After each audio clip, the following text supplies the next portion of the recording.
আমরা এমন একটি চট্টগ্রাম 10 গড়তে চাই যেখানে নাগরিক সেবা হবে মানুষের অধিকার, করুণা নয়।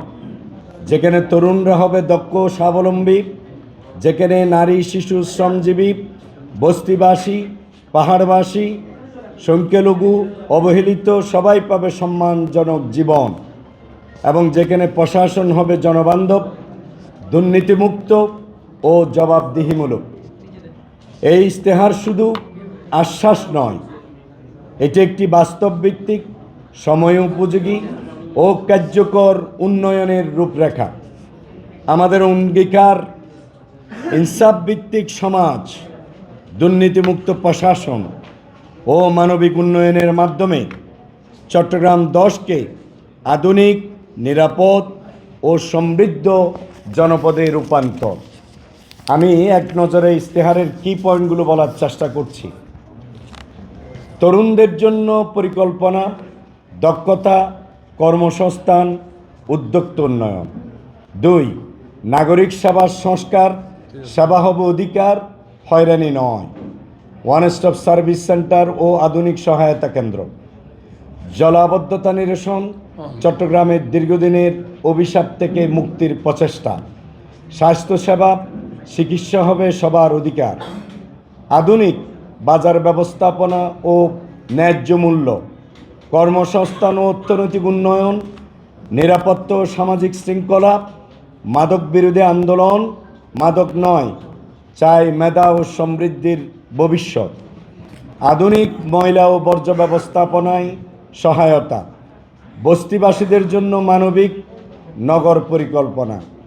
পাহাড় ও টিলা সংরক্ষণ, বন ও জীববৈচিত্র্য সংরক্ষণ, সমুদ্র উপকূল সংরক্ষণ, ওয়ার্ড ভিত্তিক খেলার মাঠ ও স্পোর্টস কমপ্লেক্স। নারী ও শিশুদের জন্য নিরাপদ ক্রীড়া ও সামাজিক পরিবেশ।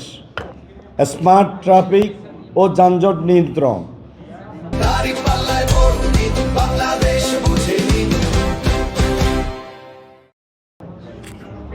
একে Khan multi modal transport hub. Pahartali railway colony ও বিহারি জনগোষ্ঠীর অধিকার। ওয়াসার পানি সংকট ও লবণাক্ততার সমাধান। শ্রমিকদের অধিকার ও কর্মপরিবেশ উন্নয়ন।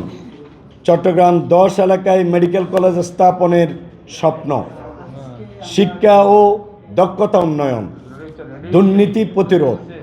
স্থানীয় সরকার ও বিকেন্দ্রীকরণ। সামগ্রিক নগর সেবা নিশ্চিতকরণ। এই 26টি পয়েন্টেই আমরা আমাদের সবগুলো বিষয়কে এখানে বিস্তারিত তুলে ধরেছি। আপনাদের কাছে আমি দোয়া চাই, প্রার্থনা করবেন, আপনারা আমার জন্য দোয়া করবেন, আমরা যাতে জাতির সঠিক নেতৃত্ব দিতে পারি, বাংলাদেশকে দুর্নীতি বিরোধী একটা অবস্থানে নিয়ে যাওয়ার জন্য। বাংলাদেশের গার্মেন্টস শিল্প সহ আমার এটি হলো শিল্পপতিদের সবার বাসস্থান। আমরা এখানে কর্মসংস্থানের একটা হাব করব ইনশাআল্লাহ, এবং নাগরিকবৃন্দ যার যে প্রয়োজনে সেবা চাইবে সাথে সাথে আমরা যাতে সেবাটা পৌঁছে দিতে পারি।